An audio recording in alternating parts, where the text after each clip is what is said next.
Yeah, good morning, everyone. This is me, your friend, your brother, Human Steven, on the show. Today is going to be a very, very interesting day again as we continue to give us details upon details on what is happening in Nigeria. If today is your first time of joining my show, please just kindly subscribe. If you are watching me from Nigeria Watch YouTube, kindly subscribe to our channel, Nigeria Watch YouTube channel. And if today is your first time of watching me from Facebook, please follow me on Matter Rising with Human Steven, and and just share the broadcast and give us some likes, and also give us some thumbs up on the YouTube. Your likes and your thumbs up actually give us encouragement. It also helps the YouTube and the Facebook to actually understand that we are actually doing something right, and that will make them to give you guys notification whenever we are online. Because if we don't get so much, like, it look as if what we are doing is not being appreciated by the people, and because of that, the automatic system will not give us that very particular notification that you needed to know wherever we are online. And also, like I said before, by the end of the year, in a few days from now, I will officially stop using my private Facebook page to broadcast. I will not be using my Facebook page called the Matter Rising with Human Steven, and also the United States of Nigeria Facebook page. So if you're on Facebook, you can follow me either on Matter Rising with Human Steven, or you can follow me on United States of Nigeria to get latest updates on what is actually happening in our society. Those of you that have been following me for quite some time, I want to say a very big thank you to you. I want to say, Merry Christmas. Tomorrow is going to be one of the best days in the history of the world, the day that the Savior was born. And tomorrow is going to be a free day for me till tomorrow, Saturday. Sunday is going to be a free day for me. I need to stay with family and friends to celebrate the Christmas period, except maybe an emergency comes up that will make me to now come out and speak. Apart from that, it's going to be a quiet day for me and my family. But nevertheless, today is going to be very, very, very intriguing again. It's going to be interesting. It's going to be very educative. As you all know, I want to thank every one of you who is actually coming out every day. Early in the morning like this, I woke you up from sleep, and you are ready to follow me all through the way to help, in actually, doing that which I am doing today. I so much appreciate you guys, for real. I said a big, big, big thank you guys, for that, your support. Okay. Having said that, we have so very many news we're going to discuss today. Very many news we're going to discuss today. And then we're going to take them one after the other, and make sure that we are able to digest all of them. Okay, guys. Thank you, guys. I appreciate you guys so much. Let me just put up something here, please, guys. Just give me a minute. Let me put up something up so that we can start with that. Just 1 minute, guys.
Thank you guys. Thank you guys for your patience. Thank you guys for your patience.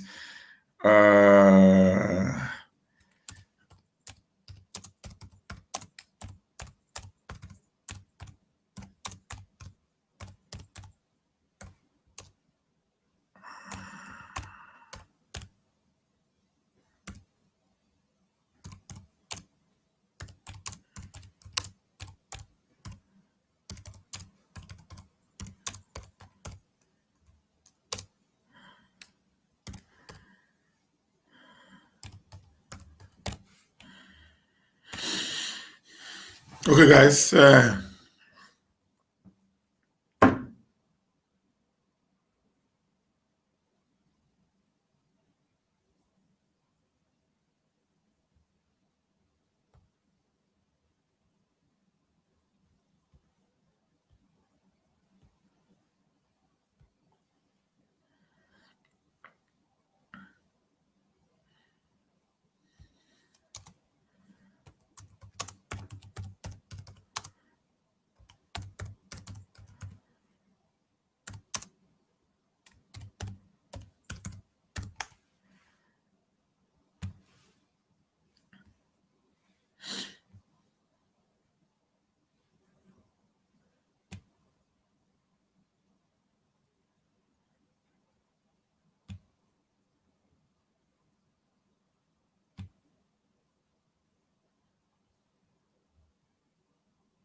Okay, now we go. We take it up, guys. I'm just every day I learn new things. I'm trying to make the show more better, more professional by the day. As you can see, I'm doing a lot to give you guys the best, in whatever I do. So I the only way you guys can appreciate me back is just to give me a lot of comments, a lot of likes, a lot of shares.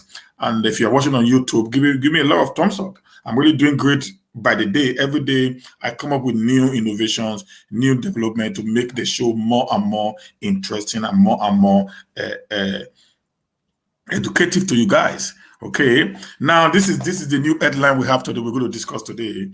It's going to be one just after launching Eastern Security Network.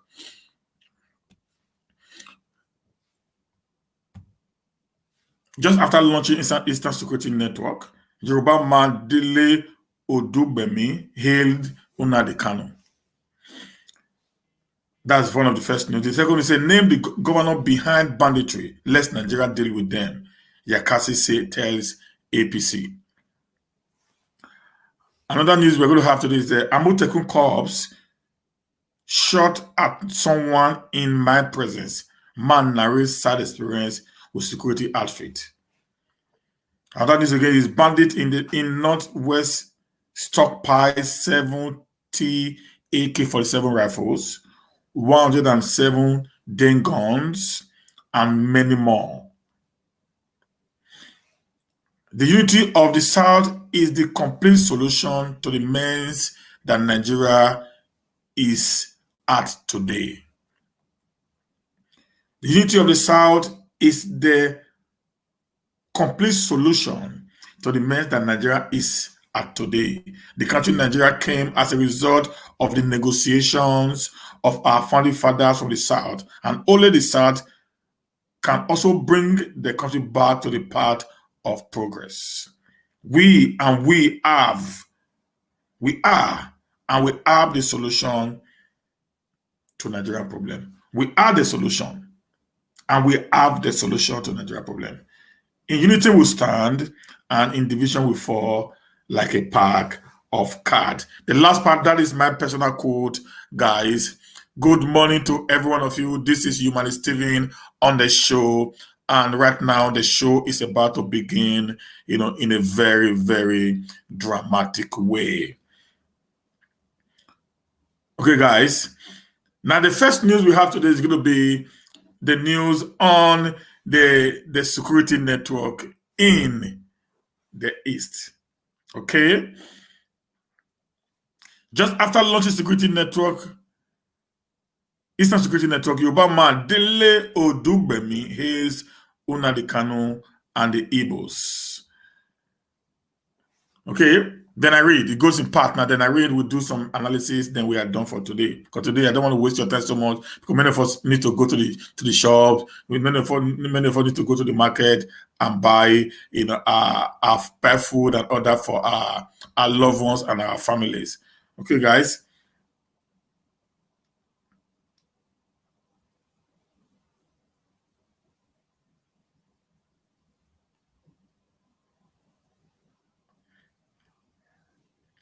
Barely few days after Nnamdi Kanu launched the Eastern Security Network, a Yoruba man identified as Dele Odugbemi has aired Igbo name over setting up the security outfit. According to the leader of indigenous people of Biafra on Saturday broadcast,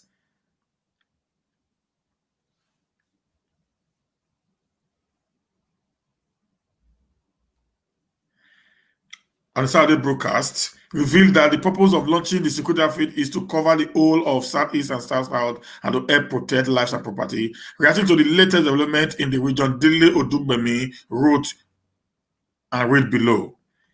Kudos to Igbo Nation for their great security initiative to combat the menace of armed Fulani headmen who are killing innocent people in their ancestral homelands. And I advise Amotekun corps of Western Nigeria to bury their political propaganda and change the security outfit for Yoruba Nation to well-armed men who can withstand the firepower of armed Fulani headmen, like the well-armed Eastern Security Network, Eastern Security outfit in charge of internal security of Eastern region. There's going to be an absolute peace in Nigeria when every region has its own security force that knows the nooks and crannies of the community and jungles within their region. End of quote. I'm going to read this again. Say kudos to Igbo Nation for the great security initiative to combat the menace of armed Fulani herdsmen who are killing innocent people in their ancestral lands. And I advise Amotekun corps of Western Nigeria to bury their political propaganda and change the security outfit for Yoruba Nation as well armed men who can withstand firepower of the armed Fulani headmen like the well-armed Eastern Security outfit in charge of internal security of the Eastern region. There's going to be an absolute peace in Nigeria when every region has its own security force that knows the nook and crannies of their communities and jungles within their region. End of quote. Okay, guys, like I've been saying from the beginning, good morning, guys. Good morning, everyone. Good morning, everyone. Good morning, everyone. Good morning, everyone. Good morning, everyone. Good morning, Joel Sahon. Good morning, Amanda Zoom Farms. Good morning, MD Edosa. Good morning, Sister Mabel.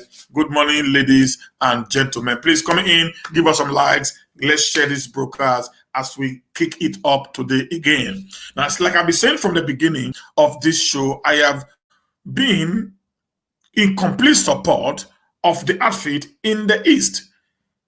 Okay? The only thing I said, maybe we need a constitutional backup to make it relevant, to make it authentic, so that the Fulani Caliphate will not climb on the back of the loopholes of no illegal backing to invade the East and begin to kill our people. That has been my stand from the beginning. That has been my stand from the beginning of this deliberation. 3 weeks or 4 weeks now that I'll be going on this deliberation. Okay, guys. Now another guy came again. One Dele Odugbemi, a Yoruba man from the Yoruba Nation, came up again, having the same initiative, having the same thinking like I'm thinking right now. I believe strongly that the antidote to peace in Nigeria is in the hands of the Southerners. The truth of the matter is this, guys, the South negotiated for independence. The North never did. The motions for self-independence was actually a product of the Southern Nigerians. The North was never ready to have an independence. They were actually forced into having an independence because they were so much satisfied with the operation of the British colonial masters. It was the Southern Nigeria who felt they are now ready. They are now, ripe enough for self-independence. Now, if you read the speech of Sir Abubakar Tafawa Balewa, which maybe I'm going to do later in the evening for you guys, his speech, I will not put an analysis to read. You will know that throughout all his speech on the 1st of October 1960, all he was saying was praising the British people. Okay, guys, they were never ready. It was the Southern Nigeria who were pushing. In 1956,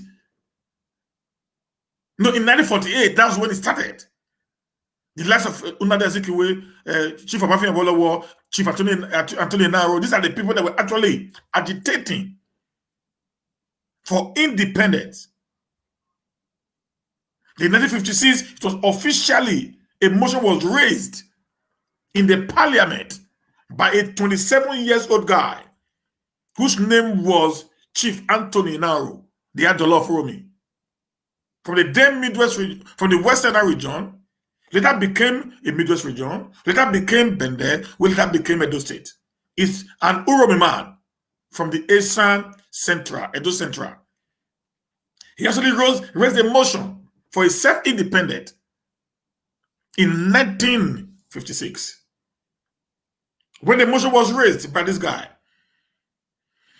the northern political elite at that time, led by Sir Ahmadu Bello, the Sultan of Sokoto, who said, like what I taught on yesterday, that this nation, this new nation Nigeria, should be an estate of their great-grandfather, Usman Dan Fodio, where the minority in the north will be used as a willing tool and the south as a conquered territory.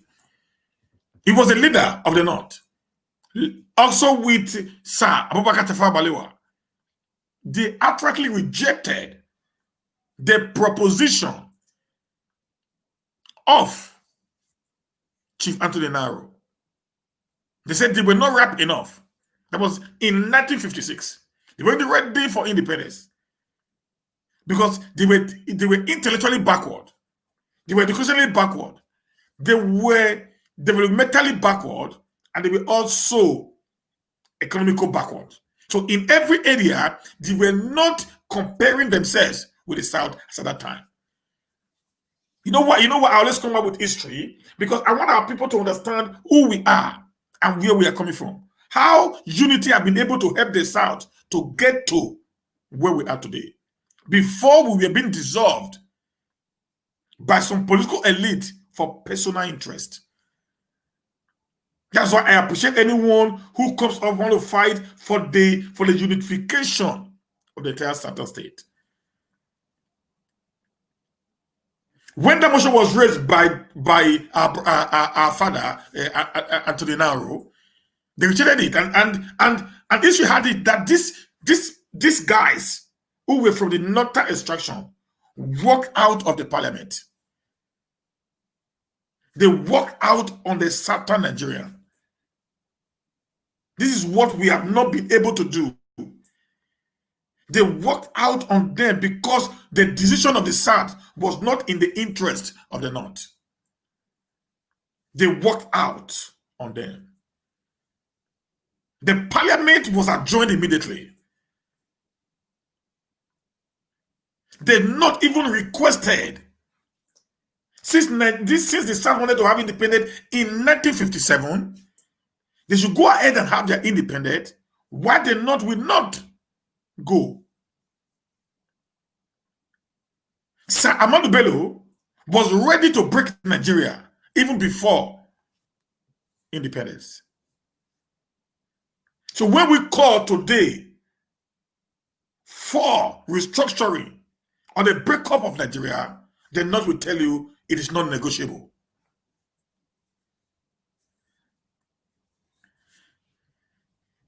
They will tell the unity of Nigeria is not negotiable. But they actually wanted to destroy that unity in 1956 when a motion was raised by Chief Anthony Naro. They overpowered the South because of the unity that they had. And the Southern Nigeria thought we were one, but never knew the North did not see them as one.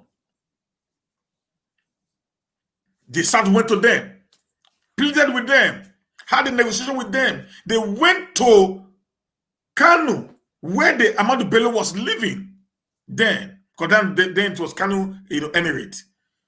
And they wanted to discuss with him. They finally agreed that the South can have a self-independent in 1957. Okay? And the North was still under the colonial masters till 1959. You guys get it right now? Now, when we say we had independence in 1960, the South actually had independence in 1957. The southern region of Nigeria actually had independence in 1957.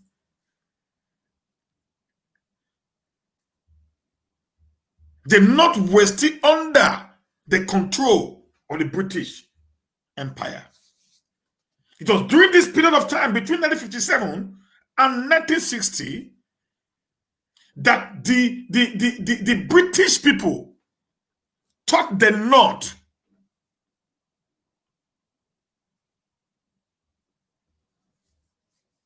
Charlie, are you there, sir?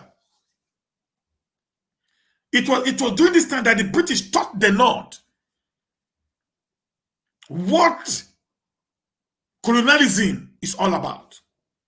In the last few years of them now operating with the North all alone, without interference into the South, they taught the North this system they are operating today in order to be able to, because this system the North is operating today is a colonial mentality system of the slaves and the slave masters.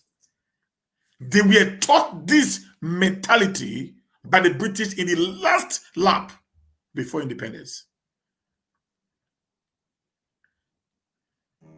If our founding fathers had knew that it's going to be the aftermath, they would have quietly allowed them to go.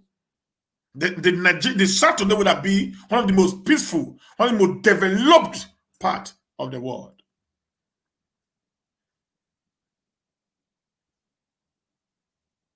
So why did I have to take you back to history again, guys? It's for you to understand what unity had done for the South. We had independent. As at that time, the entire South speak in one voice.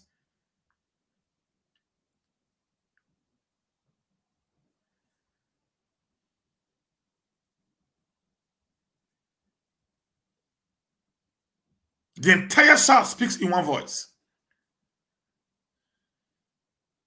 And Anthony Naro was from the minority, but nobody cares where he came from. When he rose the motion, the likes of Nnamdi Azikiwe, the likes of Bafemi Awolowo all stood behind him, ready to go in 1957, the same year that Ghana had their independence. But they not said they weren't ready, and it's sad because of the big brother art of the South. They accepted their offer of waiting for extra few years so they can get prepared and at least catch up with the South a little bit academically, not knowing that the plan of the North was to learn the British tricks of conquering, oppressing, and suppressing the people. That was why in 1960, when we had the independence, Sir Boubacar Tafawa Balewa made his speech so eloquently, but all to the praise of the British Empire. I'm going to do analysis on that maybe later in the day. All to the praise of the British Empire.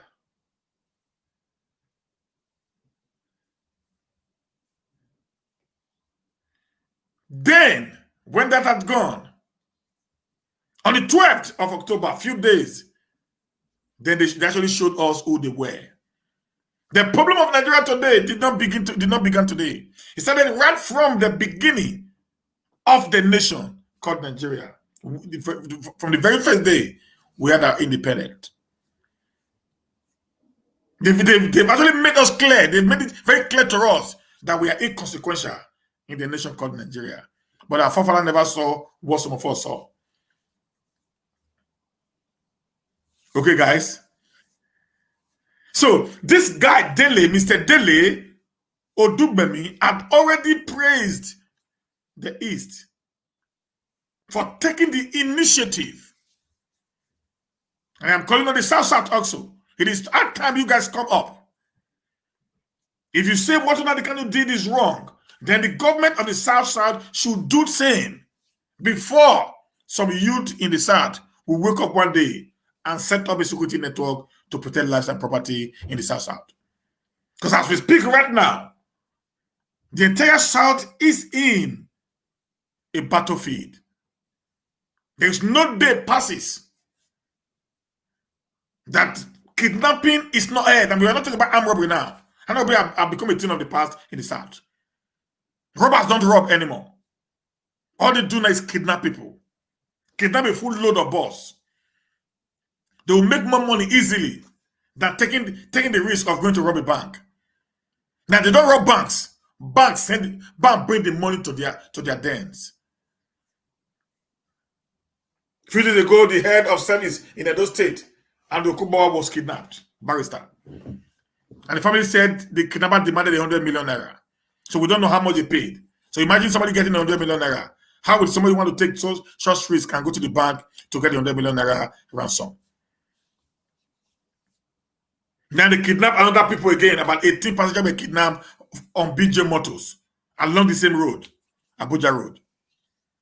We don't know yet what had befallen, had become the fate of the people. The same is happening in the East. The same is happening in the West. All over the nation, there is a level of insecurity.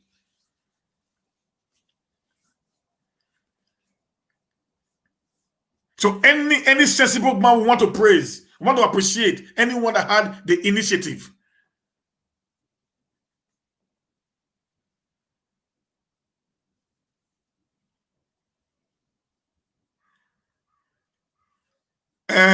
Your ancestor must be very angry with you right now. I wish your eye can be open to see what Nnamdi Kanu is trying to do to the South. Nnamdi Kanu will tell his people that they are one and come to the South to divide us. He told Robo and Shekiri that they are not one. He told Edo and the Shan people that they are not one. He's trying to cause confusion among the South. Yet you guys are dancing to his propaganda. I will do everything to defend my identity and culture. Eve, Ike, let me try to talk to you a little bit. I don't know if my brother or my sister. The first thing is you need to understand is this: nobody is supporting or defending Nnamdi propaganda. If you have been following me on my show, you understand where I'm going to. I am a pure analyst of news. I bring up news to put up here, guys. We talk about Nnamdi Kanu so much in the South, but we never talk about what we are experiencing in the hands of the Fulani headers. It is only a fool that will decide to believe what other people tells him about these people. If an Edo man, for example, believes that Ishama is not his brother, I think it's not Nnamdi Kanu that is the fool, it's the Edo man that is the fool. When you know historically your origin, if an Yoruba man will believe that an Ishekiri man is not his brother, it's not what Nnamdi Kanu said that will make you to believe. It is the Ishekiri man, the Yoruba man, who believes in what Nnamdi Kanu is saying that is actually the fool. Nobody will tell me today that an Asian man is not my brother. And a former man is not my brother. And a woman is not my brother. Because I know the history. So, Kanuako, I mean, Nnamdi Kanu, or any other people cannot be able to change the history that I know. So why do we, the Benin still believe today that Oduduwa is an ancestral son of Benin Kingdom till tomorrow? Because that is the history we know. So that can never, nobody can be able to brainwash me to the level of me accepting who I am not. Nobody. I pick what is good and I drop whatever you think or whatever I think that is not working for me. As of today, I am concerned about security. Not, like I said before, I am not for Nnamdi Kanu as a person. I am for the United Southern Nigeria. So this divide and rule we are getting today is what the North is trying to put into our heads. How will it come, my brother? It's not, listen, Ike, Eve, listen. If you come to my show, let me try to get an open heart. Like I said now, anyone that allow him to be manipulated by wrong story or wrong history, that is the person's problem. It means the person had not actually sat down to learn history. Why are we crying today? How are you going to get a good governance if people don't take steps and initiatives? If there was a good governance in Nigeria, there would be no Nnamdi Kanu. Simple pure. If the Nigerian system were actually working, Nnamdi Kanu would not surface from nowhere. It is the failure of the government of today that has actually warranted the appearance of Nnamdi Kanu in the scene. So the first thing you need to think of, how am I going to make the government to be accountable and workable for the people? Then you cannot talk about the life of Nnamdi Kanu. That's number one. Then number two, the Fulani insurgency, the Fulani elders have become a menace to the South. So how are we going to stop them from perpetually killing our mothers and our sisters and our elderly ones in our communities? That we have not actually think of. All we think of is about the manipulation of a man. This man is speaking. Listen, listen, guys.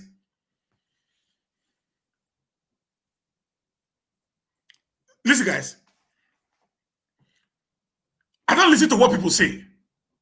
I do my research by myself. That's why you see me here. Anytime I'm here, I come with news.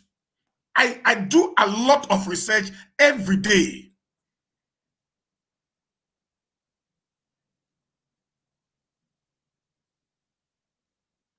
I do my research every day. I don't listen to what people say. So if you actually want to get the fact, you must always go out and do a proper researching of what, where, how. Many of us don't actually know our origins. You have to know that. You have to know where you came from.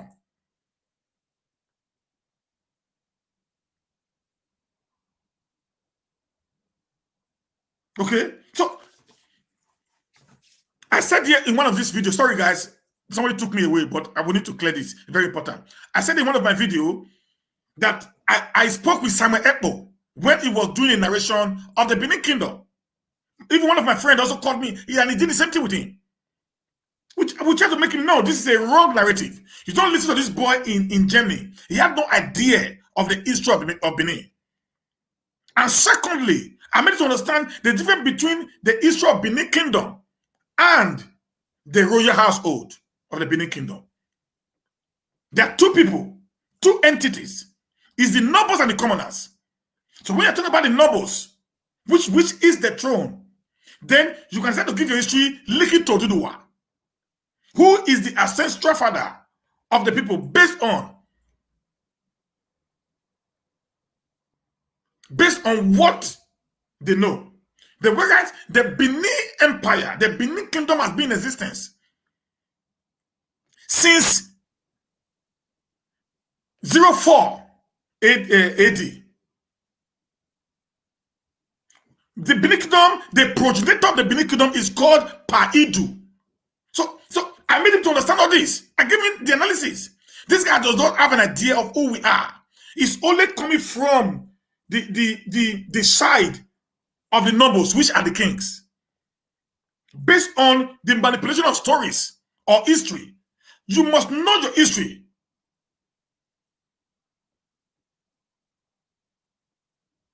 You must know your history. It's very important. So that if anybody is telling you what is not your own, you throw it away and pick those ones that is workable for you. Uniting the SAC together does not mean that all of us want to be Biafra. No. But for you to fight a common enemy, you must put your differences aside. You must fight as one indivisible entity first. That is the truth. The menace we have today in the South, by the reason of the Fulani elders, need to be worrisome to every certain Nigerian. Not what Nnamdi Kanu is saying right now.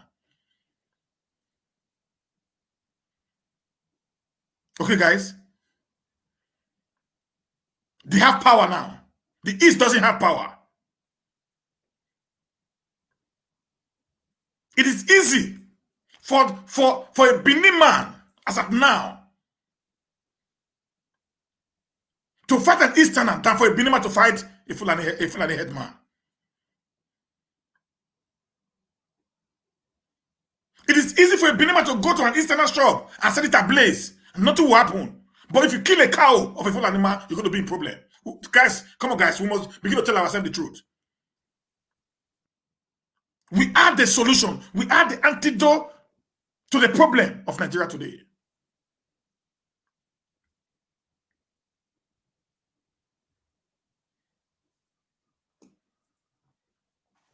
So if you say the ancestor, I'm very sure that my ancestor will be very happy with me because I am standing for unity, not division. The division you are seeing today is the handiwork of the British, which they taught the Fulanis that the only way you can conquer is to operate the divide and rule system.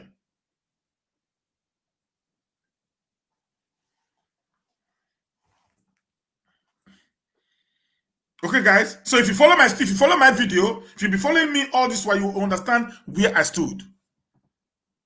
I am not like, oh, I've said before, there are many things that Nnamdi Kanu does that I do not subscribe to. I think I even said something right now, right in this video, right here, that the Eastern Security Network needs a constitutional backing. Right here, even in this show this morning. So it is better that we come in, we actually sit down and listen, so that we're able to get where the man is going to or where he's coming from before we come in. Okay? I am a Doma. I'm a blooded Benin boy. I'm from Ogbe. Okay? A blooded Benin guy. Now, be a Ogbe boy. So I cannot give my birthright out. So if I say I'm from Ogbe, that tells you I am more to the palace than to anywhere. So I'm a complete product of Paidu. What we are fighting for is unity. Thank you, guys. Please give the video a thumbs up, guys. A thumbs up, guys.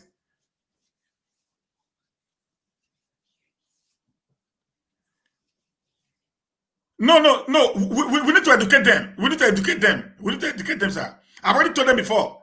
We need to educate them. Very important. So, guys, give us thumbs up. Share this video, please, guys. It is very important for us. Okay, guys. Nobody here is actually taking one man's as the whole. What we needed now is a united South. This is not about Biafra. This is not about the Oduduwa. This is not about the Niger Delta. This is about a united South, which can be able to come together and make a very good difference.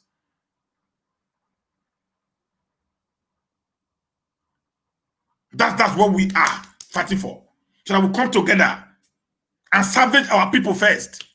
We are being killed every day. They kidnap us like no man's business.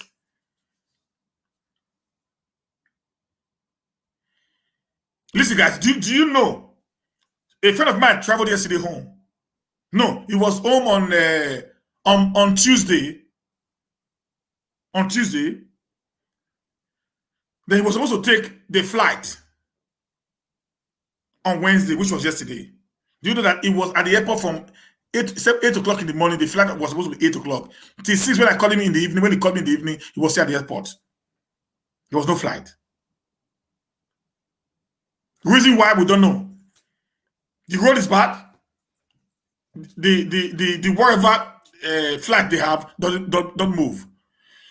Who bear the bond is the South, because we travel a lot. The few Northerners that travels,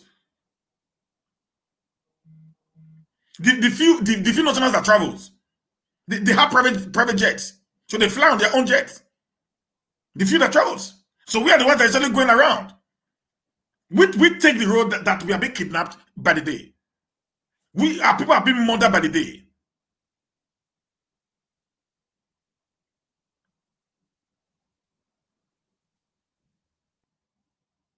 Okay? So what we need right now is us to be able to fight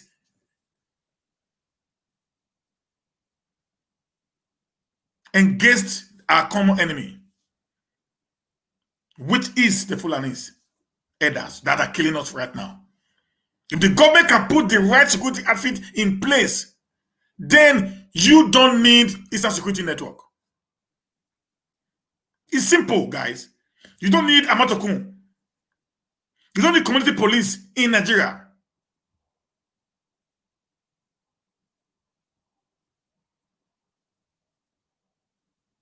That's what I'm saying.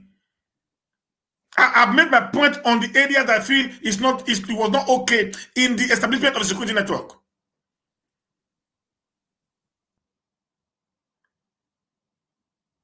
So that is my own concern, and I've made it known to everyone. Nearly every day, I make that reference. And somebody who said it now. Yeah, one will be who the boss say, yeah.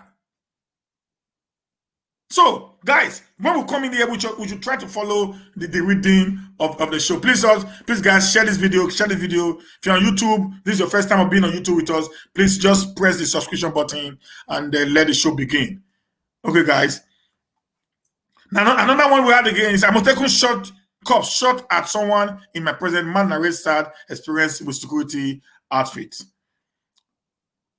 A Nigerian man has taken to the Twitter account to narrate his horrible experience in the hands of Oyo State Security Network Agency with the code name Amotekun Cops for wrongly detaining him and shooting at someone in his presence. You see that now?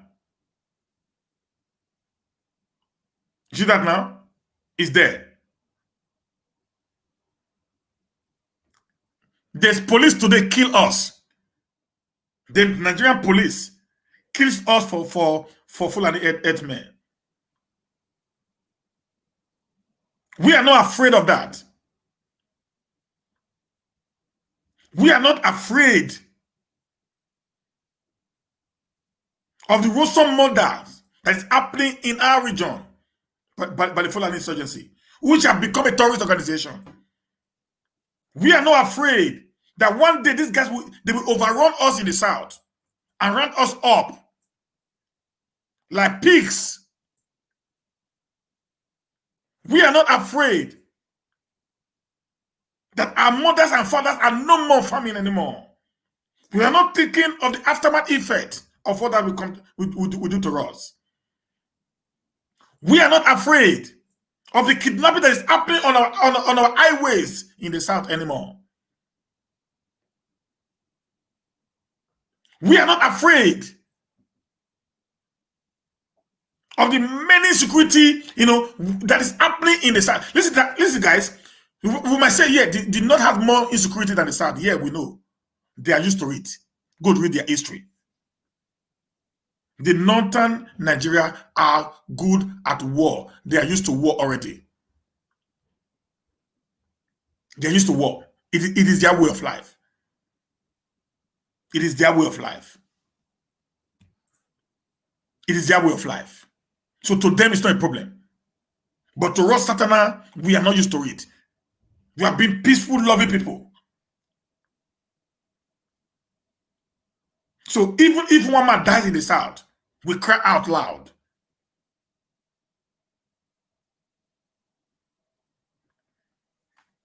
This is an Amotekun, a documented, registered security outfit in the West. Somebody's giving a narration now. Let's hear what it says. The man identified as Hi-Fi disclosed how he was terrified by members of the Amotekun Corps while heading out of his neighborhood to Airport Junction at Alekia in Oyo State. While narrating his sad experience, he noted that the Amotekun Corps had begun doing stop and search on roads in the state. He also said they were armed with guns. He tweeted, "It was past 12 in the afternoon. I had just left my church and was heading out of the neighborhood to Airport Junction, Alaka in Oyo State. Then I saw there guys carrying guns and all sorts running towards my direction. Then one of the guys beckoned to me to keep coming. Indecisive, and just there I moved closer and immediately noticed they were men of the Amotekun Corps.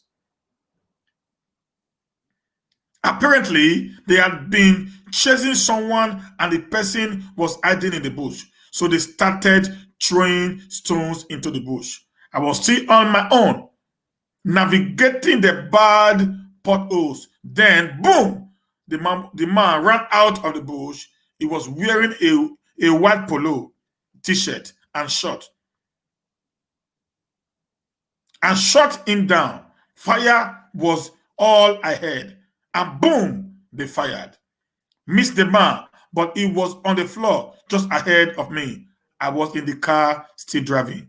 However, the man they were shooting at disclosed that he went to ease himself in the bush, but he was slapped by a Amotekun officer after saying that also After saying that, also one of the officers who saw from my body language that I wasn't pleased with how they treated the man ordered an officer in front to stop my car and threatened to blow my head off in the car.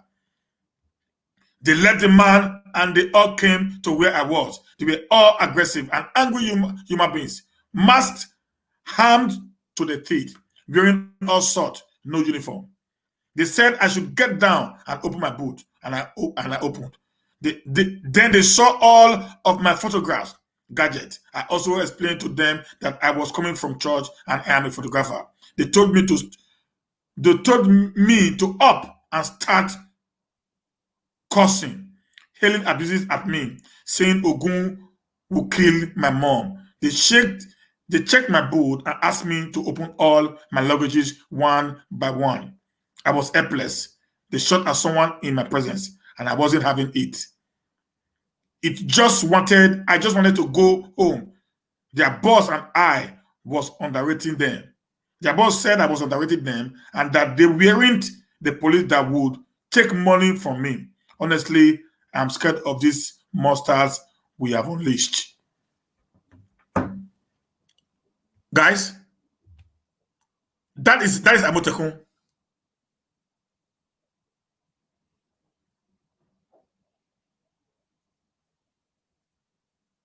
That is Amotekun right now.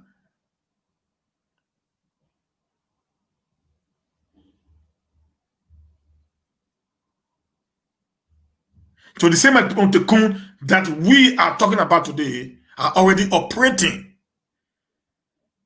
like the Nigerian police. This is in Nigeria we find ourselves, guys. We must always tell ourselves the gospel truth.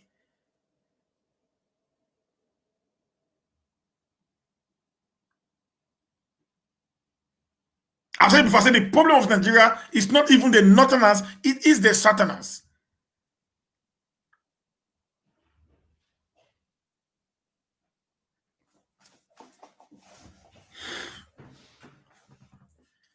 The support of the South coming together is not because of Biafra.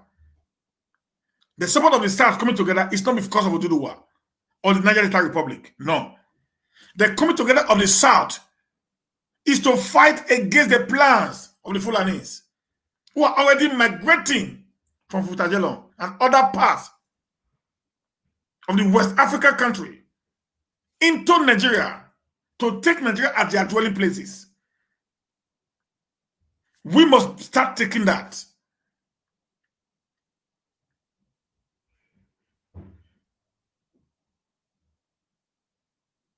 We must start understanding that part.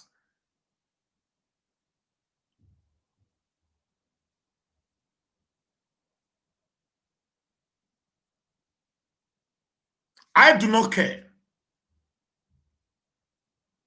about whatsoever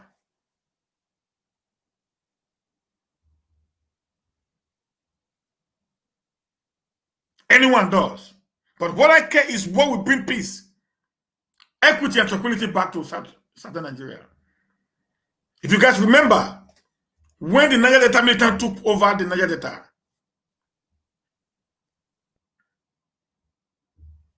many Niger Deltas never supported them.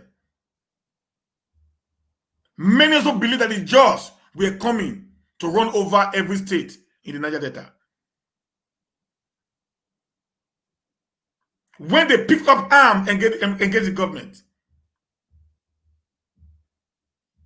over the deplorable condition of the South, they went into the creek. They fought gallantly for years until they got what they wanted. Today, the militant has gone into extinction because they actually got what they wanted. They got some chunk of the money that was being taken from their own region back to them. But unfortunately, the few greedy individuals in the South are beginning to pocket the same money that was supposed to be used for the benefit of the general people. I remember then, the robots, the Shekiris, were afraid that the Jaws have come to take over the entire Niger Delta. But today, the rose in Efuru, the rose in Osubi, and other Orobo area of Delta State today are being constructed by the money from NDDC. Sometimes the people that we follow might have a very wrong approach to what they do. But let us look at it holistically. What is our purpose?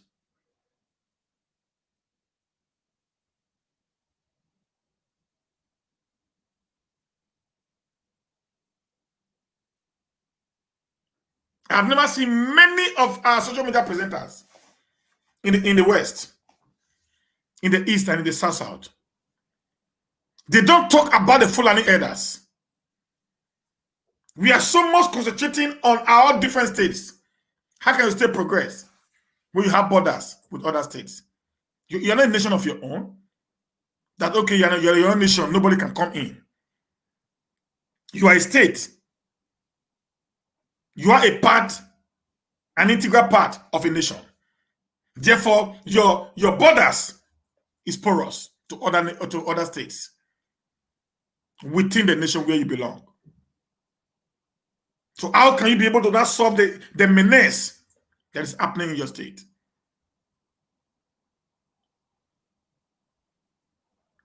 This is why I am crying for unity. In order for us to be able to stop what is about to befall us before it happens.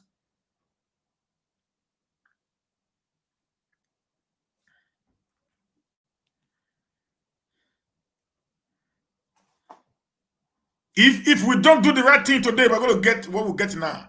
Amotekun is already doing their own. They are registered organization by the law.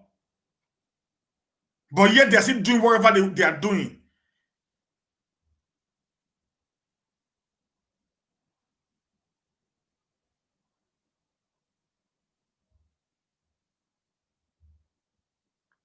Okay?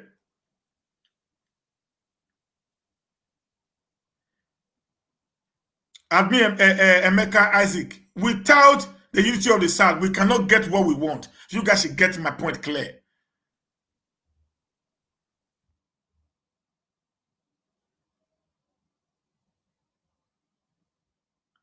Okay? I'm making this very clear. If we don't unite, we can't get it right. Somebody just posted it and that brought me here. Somebody just posted it and I said, my sister is going to be angry with me because I believe that the Eastern Security Network is a child of necessity, despite it is not properly constituted. You were there, you saw it now. That is the problem.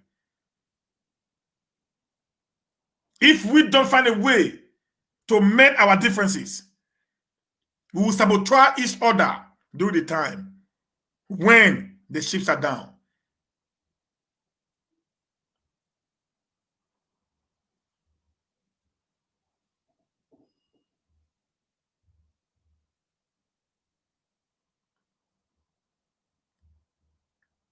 When the ships are down, you are not going to be together if I don't even know why this guy is not even getting.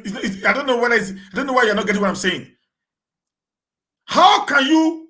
Okay, now I want to ask you this, Eve Ike. You preferred now to be maltreated, to be killed by the Fulanese, because the Igbos had the same agenda like the Fulanese.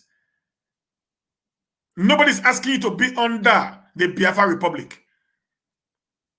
And maybe I think today's your first time following me. Maybe. I am different completely from Nnamdi Kanu and every other person. I am for a unity of the South. That's my motto.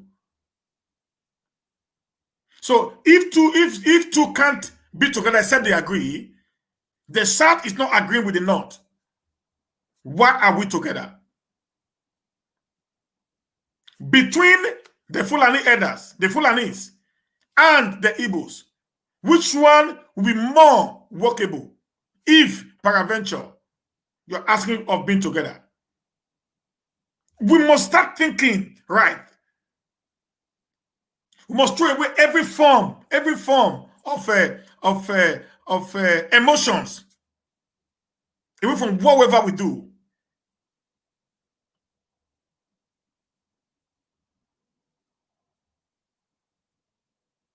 That's the truth, guys.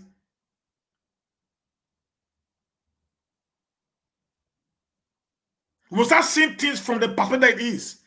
If you said the Fulanis are for invasion, the East are for invasion. The Fulani have been invading us from the beginning. That's the truth, guys. We've lived with the East all our lives. We've coexisted with them till tomorrow. Just as the way we have coexisted with the West till tomorrow. There have not been any form of invasion from these people on the minority in the South. They've never taken our rights away from us. They've never taken our rights away from us. The way the Fulanis took the right of the Canaries, the thieves, from them in the North. When the Midwest asked for their independence through a referendum in 1963, the West granted them their independence without any fire of arms. But when the Middle Belt asked for the same thing from the North, they were killed by the Northerners.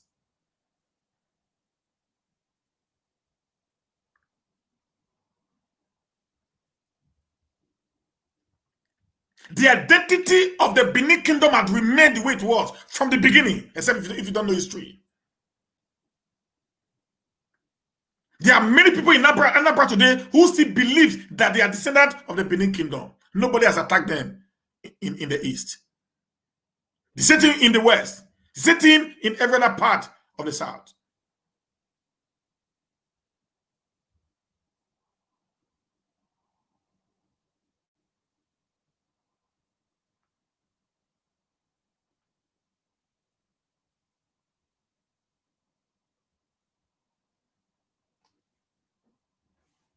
So if you think that the problem are the Southerners, it means you're already telling me you want to be part of the North? You want to become the part of the Fulani Caliphate? Come on, guys. Why don't get what I'm talking about? The unity of the South is non-negotiable. That's the only way out. This divide and rule system is enough. We're going to end up being used by these people.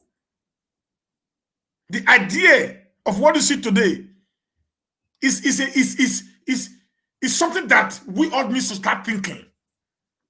Because we'll end up in the belly, in the trap that was set by these people.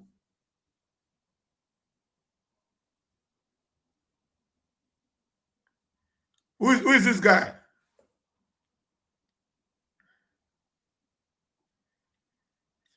What is his name? Eve Ike. Please, no insult, I beg.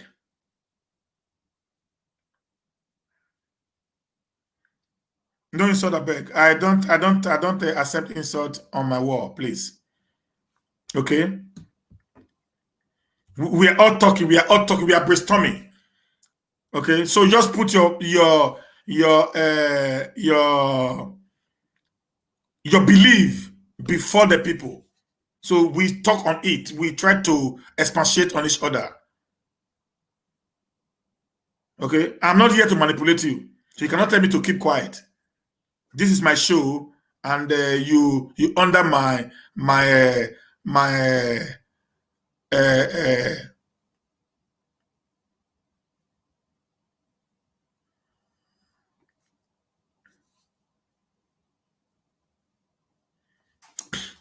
okay. So guys, now so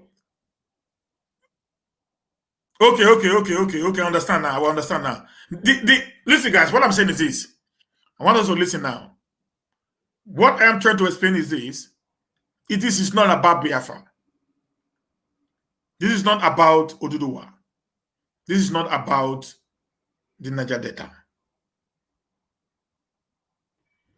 Now, for you to get what you want, the first thing you do is to have a united agreement to fight a more powerful common enemy. Okay, I see that now. I see that, sir.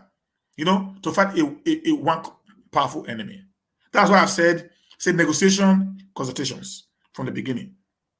When I started this show about 2 months ago now. So the first thing we need to do is to negotiate. Sit down on a round table. This is what we want to do. Get rid of these people from our territory so we can be free from their unnecessary attack on us. Then when we have done that, based on the treaty that is on ground, we cannot decide how we are going to go our ways.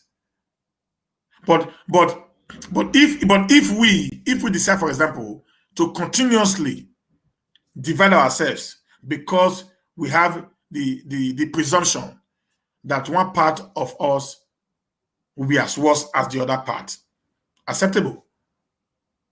But that will not give us the desired victory that we need, because the other guys who are already had sway to power are not ready to release it for us right now, and they're actually still killing us.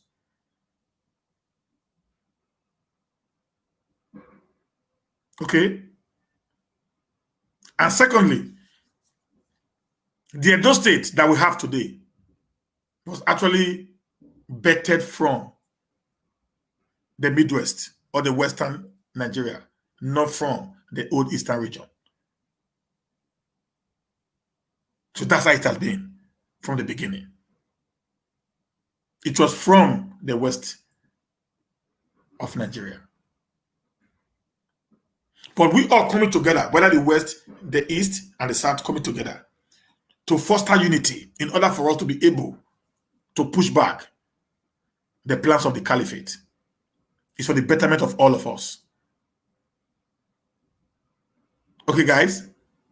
So when that is done, we cannot decide to do what we want to do. Because we're not even asking, like I said, I don't believe in breakup. I've said it many times here. I don't believe in secession. I believe in a better Nigeria.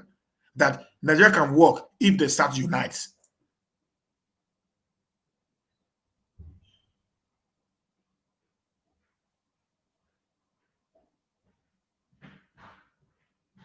Okay? They are two individual things entirely.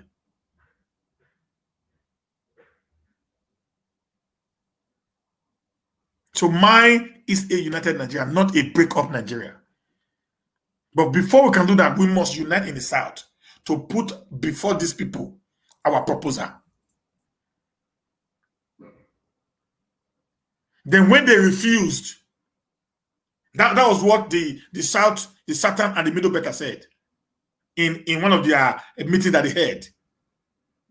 That they gave the Buhari 90 days ultimatum to either abolish the 1999 Constitution or dissolve the amalgamation of 1914. You get that now? So now, if the South had to follow up that very particular proposal very well, strongly, we'll get somewhere. So that kind of unity is what we are looking for today, where the South speaks in one voice, not in support. Because if you're talking about Biafra today, we have to do what there? The Yorubas. We lived under the Yoruba before. So we have to do what? So Oduduwa is even more larger than the Biafra, the Igbo people. They have more population, they have more everything.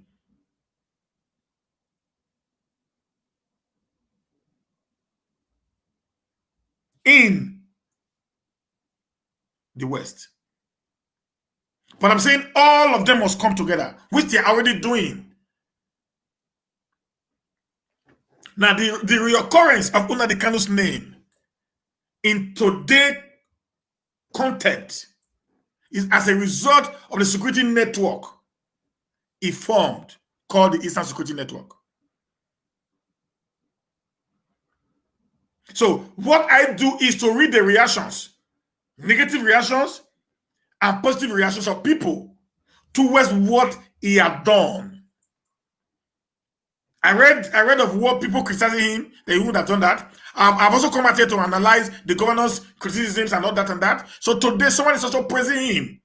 I will also need to bring it to the burner of the people that there is people who are actually also appreciating what he's doing. That is why I am a journalist. I am not a propagandist.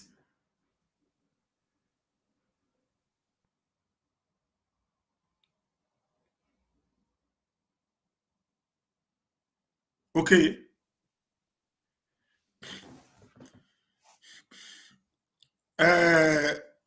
Bros, leave this matter of where South will belong to. The South people, are they dummies that somebody can just pull over? Oh God. Guys, can you guys just relax? Okay, just relax yourself. People can say whatever they want to say. First, let us fight our common enemy. Then we'll know what to do. Okay. The South also are not pushovers. I hope you know that, my brother. Now let me look at this. There will be safety when Nigerian politicians stop using thugs and criminals. Yabelo. There will be safety when Nigerian politicians stop using thugs and criminals, Yaya Bello said. The Kogi State Governor Yaya Bello says Nigeria will be safer and more secure when politicians stop the use of thugs and criminals during elections. Bello made this on Wednesday during an interview on Channel Television breakfast program Sunrise Daily. When politicians begin to stop the use of thugs, tout, or some group of criminals, that is when we will begin to have safety and security, Bello said. The governor also stressed that he won the November 16, 2019 gubernatorial polls without the use of thugs. You see, without the use of thugs, Bello. Now, Bello the talk so. When would they hear for television say ta ta ta ta ta ta ta ta? Now, Bello man, now we know what they call ta ta ta ta ta ta.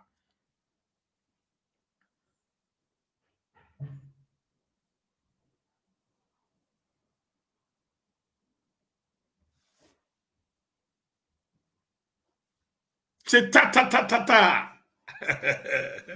He says, listen, all these people, they are all criminals. It's just, you see, they lie. This is what I'm saying now. These guys, brother, my brother's here, my sister, Mona, listen. The problem of Nigeria, first, we have two people in Nigeria, I said it before, the rich and the poor. We have two religions in Nigeria, the rich and the poor. We have two languages in Nigeria, the rich and the poor. That's just the truth there. These guys are perpetual criminals.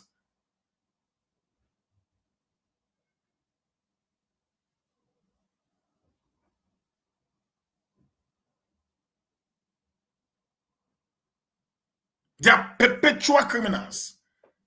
This is the system they use. Let us not fall for it, guys, again. Let us not fall for it. We have the antidote to change the equation as Nigerians.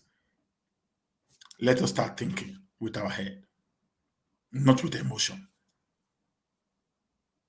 We all have wherever we all have differences, even within the Benins, the Edo State people. I can promise you today that an Ishaman,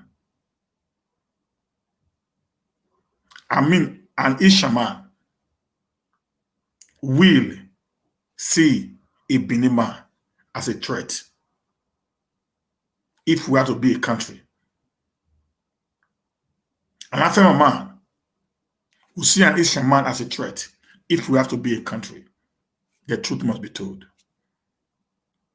Even with the similarity in culture and tradition of these three ethnic groups in Edo State, they still have their differences.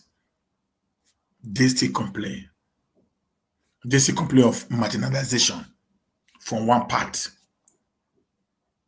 of the state against the other. That is a human phenomenon.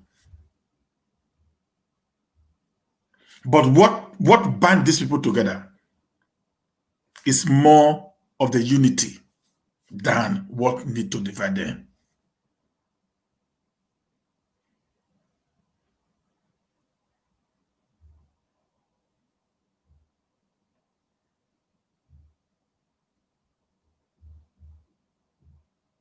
Okay? That is the truth, guys. Because the problem today in Nigeria is from where? Let's look at it.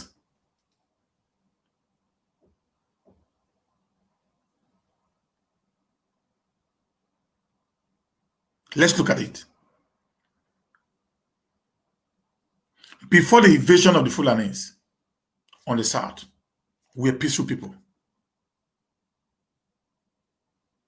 We all grow in the south.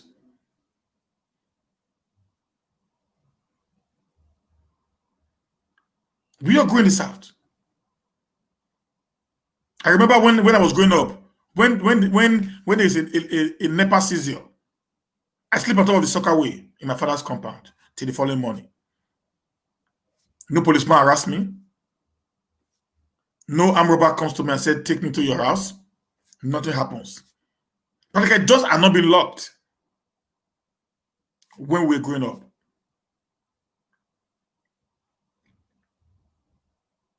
The Igbos were not threat to us.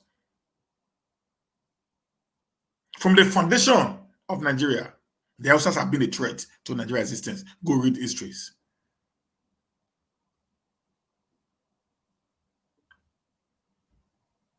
The Igbo became vicious from 2016.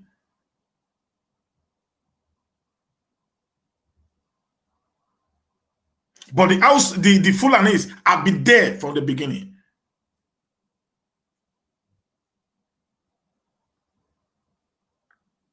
Before the emergency of IPOB, which has now become an household name today in the South, the Fulanis were already invading us. What brought IPOB into existence?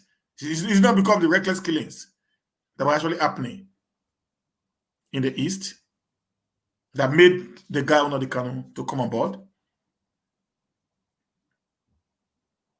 Like I said, I do not accept the entire approach of Nnamdi Kanu. I've said it before. I've said it again. I've received his thought on that.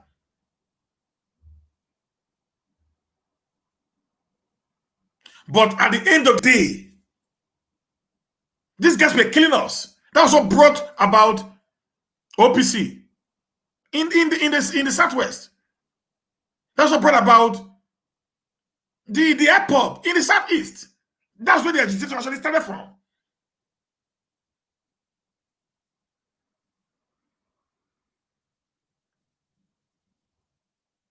So our formidable enemies today are these guys who does not have lands. The East, they have land. At least they have 5 states in present-day Southeast, which they call their ancestral lands. The West, they have about 6 states they call Southwest, which they call the ancestral lands. Use the Niger Deltas, where I come from. We also have our own area, which we call our ancestral lands. But these invaders from Futajelo, they don't have lands. They want to acquire lands because the old method of cattle rearing is about to go into extinction very soon. This nomadic way is fading away.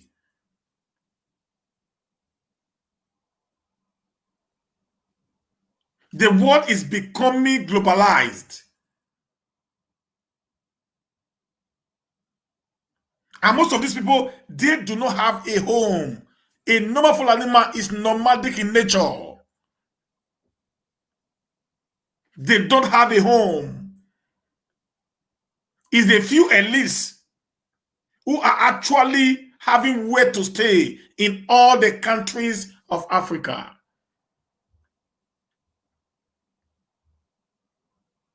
They've traveled their train now in Nigeria, in Central African Republic.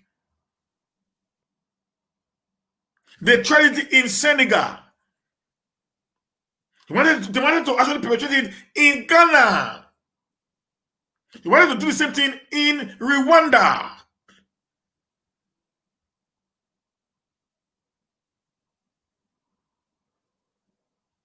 It didn't work. Their last option today is Nigeria.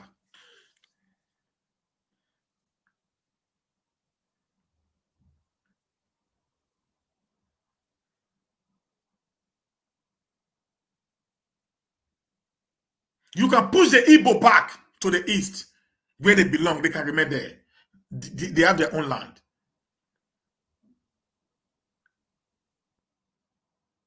Nobody can force an Edoma to be part of Biafra or part of Ojuduwa. Nobody.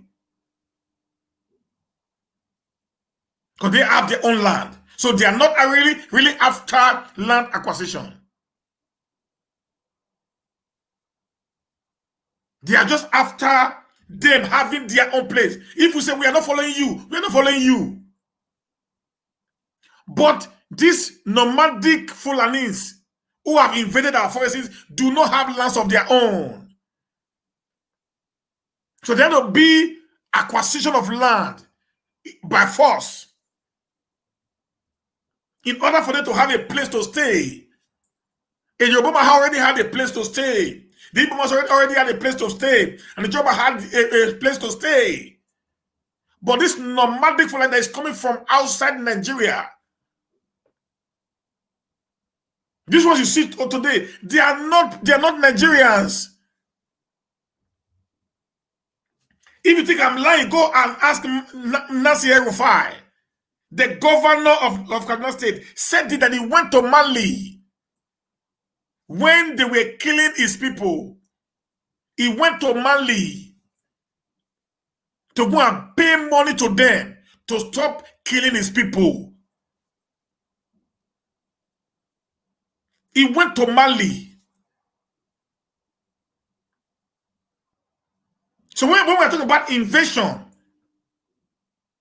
it is not the Fulani in Nigeria that is invading us. It is the Fulani from Niger, from Mali, from Gabon, from Senegal that are invading Nigeria, not the Fulanis in Nigeria.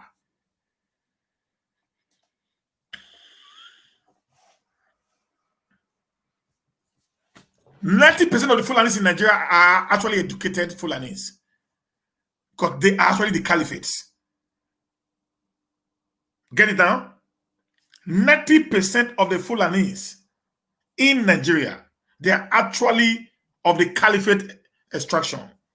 So they are actually the one ruling the entire north from the beginning, since the time of Usman Dafodo. Those ones you see that roam around with cows are being imported from outside Nigeria into Nigeria. Some of these people, like Boris said most of these people today are actually from Libya after the aftermath of the Libya war, the Gaddafi war. Boris said that. He said they came from the Sahel into Nigeria to create the havoc we are seeing today. Guys, let us look at history. Let us look at news. We get far from these people when they speak.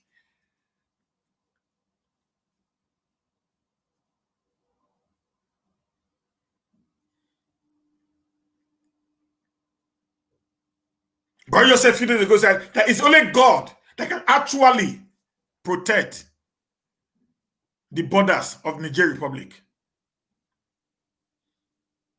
And you know that the Nigerians, they move into Nigeria through Katsina in Emas.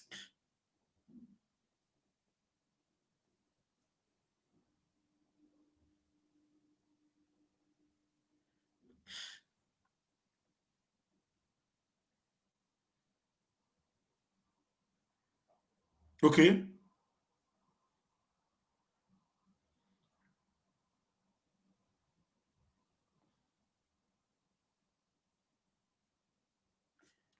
Sister Mercy, it is just a Facebook thing. It is just a Facebook thing. On reality on ground. I don't think a Yoruba or an Easterner want to go against the Niger Delta on reality on ground. I don't think so. What will it profit them if they continue to fight after they've won the fight upstairs? It will become stupidity on anybody to have done that.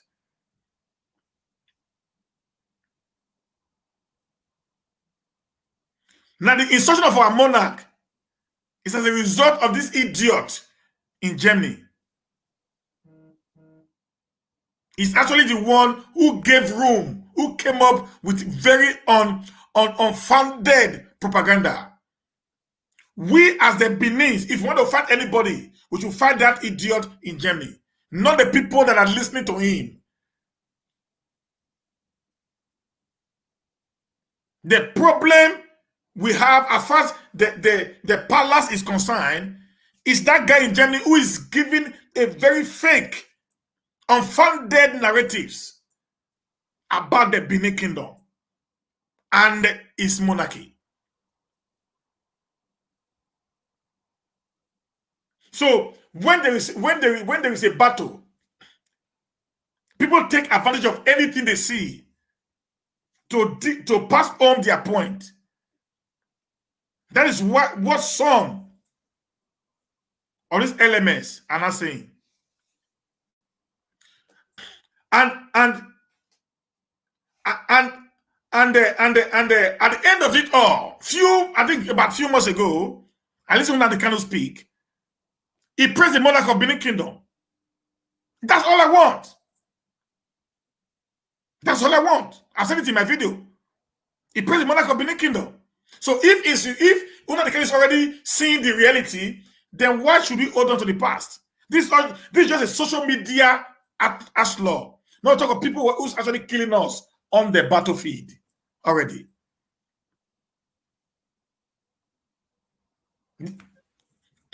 The Igbos, as we claim it to be today, they're only talking on social media.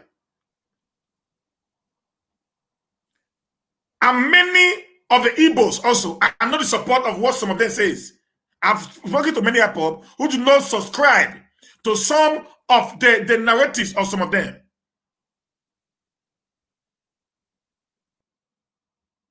Okay?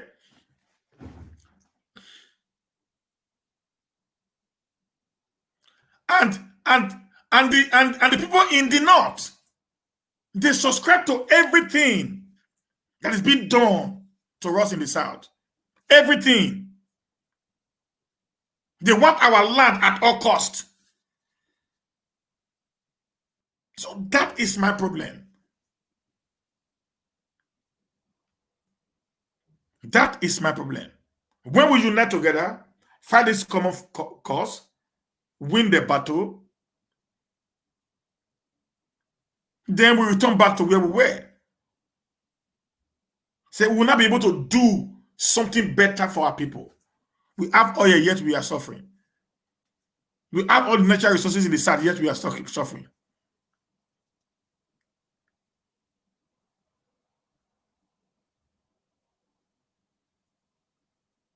What is the way out? It's by actually coming together as one indivisible entity. The guy that have actually insulted the Benin Kingdom is not Nnamdi Kanu. It's not the IPOB. It's the guy in Germany. Because I don't like mentioning his name on my show because it's inconsequential. He has given so much negative, unfounded narratives on the history of Benin Kingdom.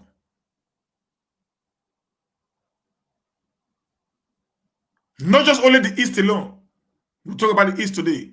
The Yoruba also are doing the same thing based on the unfounded narratives of this boy who does not even understand his history.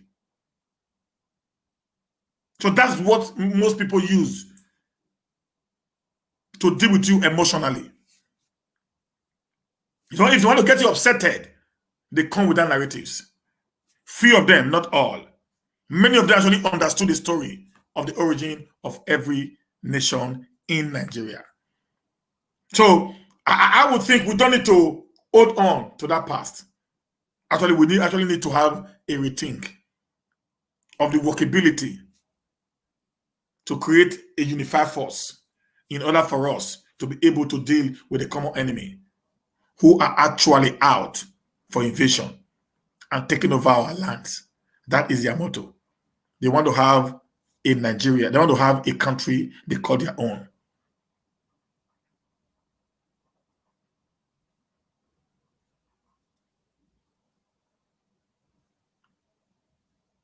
Okay? Ike, you are not going to Biafra now. You know, you're doing the talk. You are not going to Biafra. You're going to remain in Edo as an Edo man. Okay?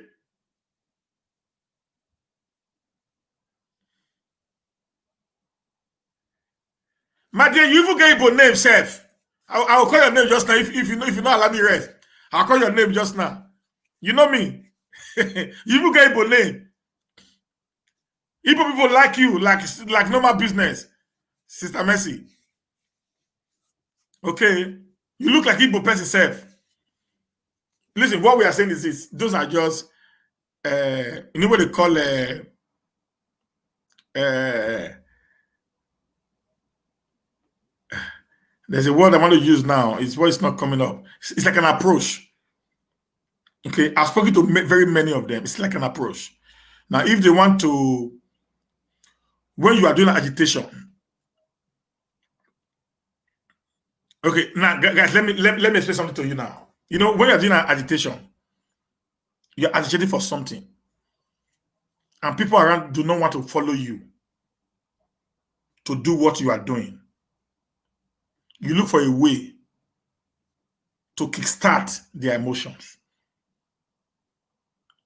What Nnamdi Kanu did from the beginning was to kickstart the emotion of the other Southern Nigerians. Sorry. You know, I told you that I said that guy is a smooth talker. He's an orator. I said, Nnamdi Kanu, I promise you, Nnamdi Kanu can speak to a monkey. The monkey will come down from the tree. Nnamdi Kanu can speak to a serpent. The serpent will roll. Nnamdi Kanu can carry the serpent. It's as good as that when it comes to talking. He has a way and manner he uses words.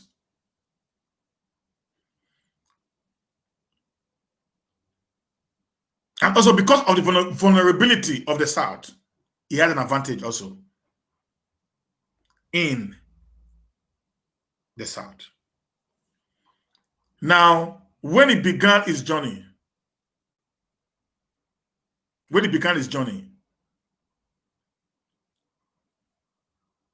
the other part of the South never actually believed in him. Particularly when he was in London, not when he was arrested. Nobody actually believed in him. So when he came to Nigeria, he was picked up at the airport, thrown into prison. The agitation began. That is the beginning of Nnamdi Kanu and the IPOB family. That's in 2018. Actually, before 2018, nobody actually knows what IPOB was all about, particularly outside the eastern state. And when he was agitating for the Biafra, he wasn't actually talking about the south side. He was only concerned about the east, the new eastern state. And when he came back to Nigeria, having seen the difficulty that he went through, having known the people that were dealing with him in the prison were not even the Hausas alone. The Yorubas were there, the Edus were there, even some Igbos were there. He came up with this with this plan. Okay, the only way can be able to awaken the entire South is to do something that will make them provoked. That is a tactics for agitation. I want you guys to get it very clearly. That is a tactics for agitation. You get them close. You open their eye. They'll start listening to you. Because everybody want to hear when you're insulting them. And it worked for him. From the beginning, he insulted the South, the West. For over a year, he insulted all the big men from the West. The West were awoken. They began to reply him. He got the attention that he wanted. And he came back and apologized. But then they had already put inside them his intentions. Now they've not heard what his opinions are. They've not heard what his plans are as a people. The same thing in the South today. In the South today, one of the most visible name in the South is the Benin Kingdom. We all know that. He played also on it. Then this guy who is in Germany decided to create a platform that not helped in the mind game And it actually worked. The entire Benin people started listening to Nnamdi Kanu's video. Not because they wanted to listen, but because they want to hear what he's going to say about the palace. That's how the civilian became very virtual with Nnamdi Kanu and many others. So it is a tactic for agitation, guys, which is working for him. Every Adoma is on the social media page said, we don't need a Biafra. We need either the Bendel or the Niger Delta Republic. That is Nnamdi Kanu's plan. I'm telling you guys, that is the agenda. The West are saying, we don't need a Biafra, we need the Oduduwa Republic.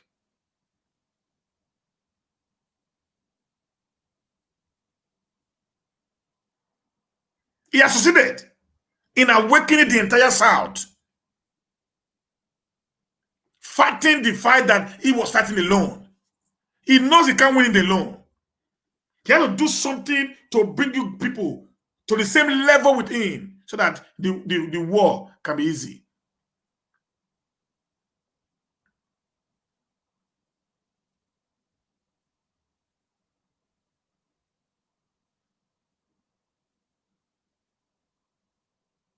If you go to Adona, they are talking about more about insecurity in Edo State. It's the same in Delta. Before you know what is happening today, if the government is not doing what the people expect them to do, they might even follow Nnamdi Kanu's pattern.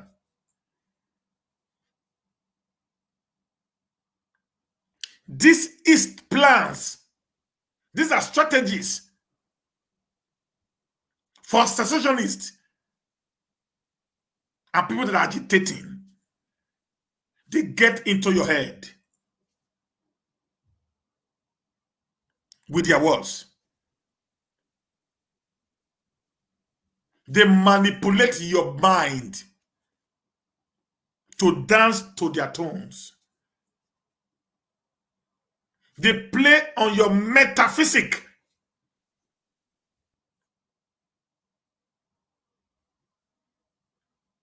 Then the moment they are able to now reawaken your subconsciousness,